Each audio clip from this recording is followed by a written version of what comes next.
क्या आपने कभी सोचा है कि कोई व्यक्ति सिर्फ दुनिया को समझने के लिए हजारों किलोमीटर की यात्रा कर दे? जब मैं इतिहास के पन्ने पलटता हूं, तो यही सवाल मुझे इब्न बतूता तक ले आता है। मोरक्को में जन्मा ये जिज्ञासु युवक 14वीं शताब्दी में ज्ञान और अनुभव की तलाश में घर से निकल पड़ा। रास्ते में रेगिस्तान आए, पहाड़ आए, समुद्र आए, लेकिन उसकी जिज्ञासा कभी नहीं रुकी।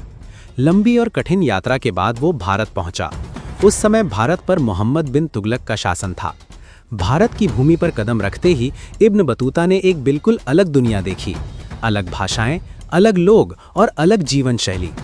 दिल्ली पहुंचकर वो सुल्तान के दरबार में पहुंचा, जहां उसकी विद्वता से प्रभावित होकर उसे काजी यानी न्यायाधीश नियुक्त किया गया। भारत में रहते हुए उसने केवल दरबार की भव्यता नहीं देखी, बल्कि आम लोगों का जीवन भी समझा।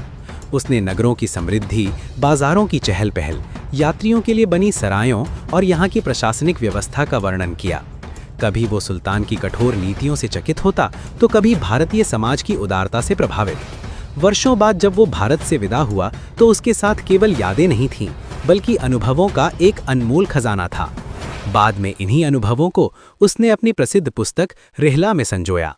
इब्न बतूता की भारत यात्रा हमें ये सिखाती है कि सच्ची यात्रा सिर्फ जगह बदलने की नहीं होती, बल्कि लोगों, संस्कृतियों और विचारों को समझने की होती है।